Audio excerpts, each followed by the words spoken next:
So with this learning objective, let's quickly get on to understanding what are these influences, and one by one we will go one by one kind of thing. So this chapter, this particular section gives you a overall perspective. So first is individual is staying in a family.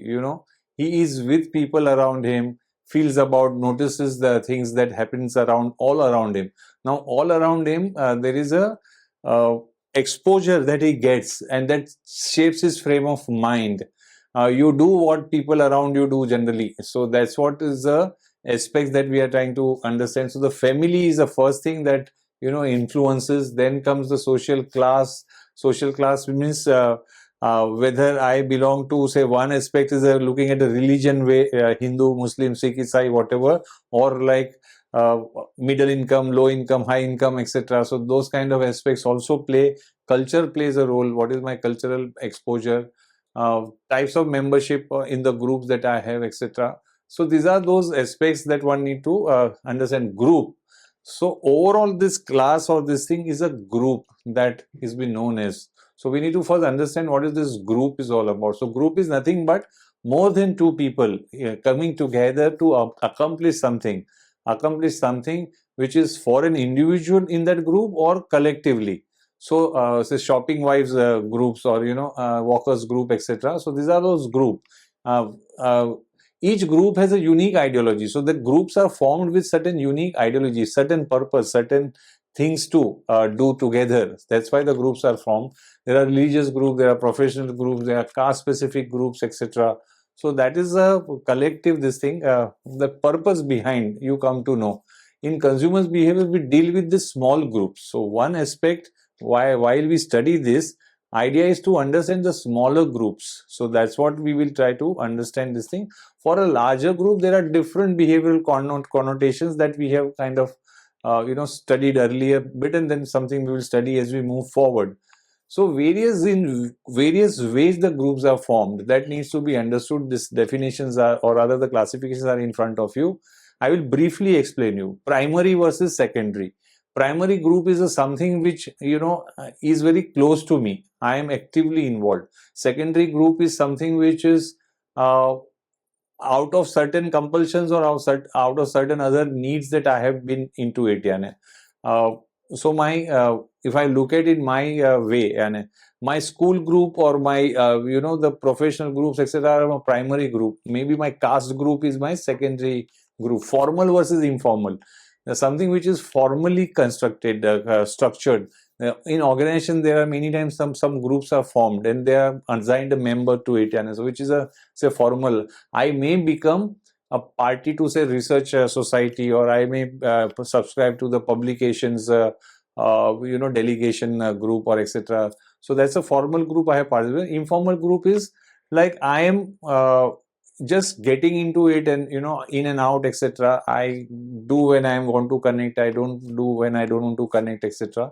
Membership is like a paid group. You become a member to that group. So that's this thing. And symbolic is like it is non-paid and I am associated to it. I'm trying to derive certain symbolic aspects. So like I being a marketeer, like I'm into many marketing groups symbolically. Okay, I'm only in one marketing group where I do see the benefits. So I'm actively as a paid member there. So that's what one need to understand. Relevance of group. So consumer is habituated to being in the group, and he's connected to all this kind of a categorization of a group. There is some group of this nature or the other in our life. Group, when they meet, they discuss, they show things, etc. It forms the impact on the mindset of the other members. Now bigger groups, or that the smaller group, as I told you, that we will try to structure in our understanding. The family is a one institution which is there for the person of the family.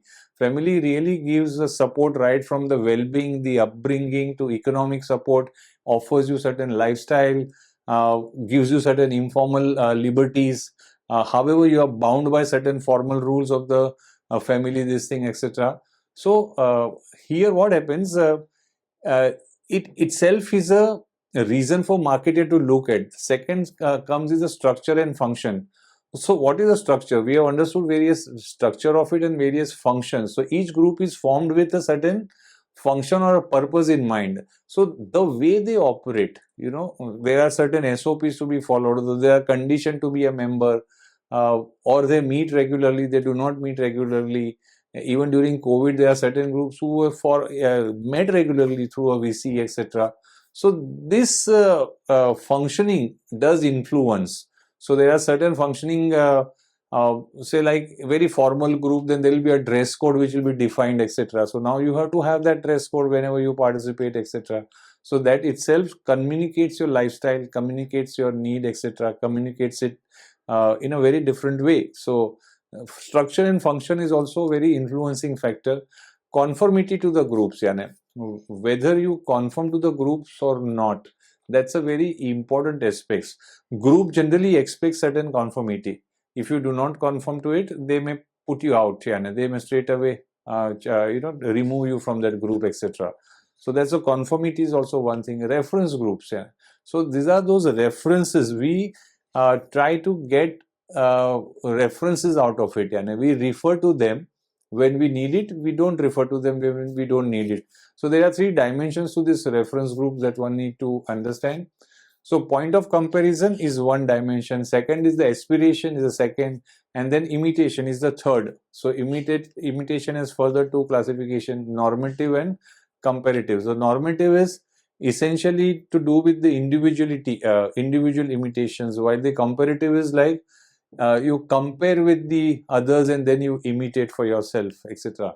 So point of comparison, point of aspiration is aspiration, of course, is self-explanatory. The group is collectively, say like the startup group, or those groups are aspiring you to go forward in life, etc. Comparison groups are say groups of the traders, groups of the business people, etc. Groups of the textile, say mill owners, etc. So they are like uniform, this thing, they bring certain uniformity or facilitates a comparison, so to say. So these are the understanding of the reference group.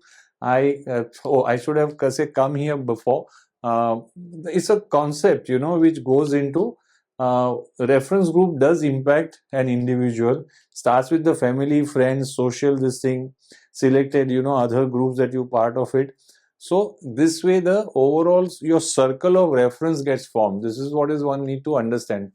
There's a positive and negative reference group. A positive reference group is inspiring. It inspires member to behave in a manner that aligns with the values that it has set. So it drives a positive influence among the member. So say like for example BNI, if I take now, it's a membership group, and it drives the one value that business among the members, so it tries to and then create references, etc. So they have their unique way of doing it. Negative reference group is one which inspires individual to behave opposite to the set norms. They are rebellious people, or they are non-conformity kind of a people. They come together and form a group. That's also a group. Okay.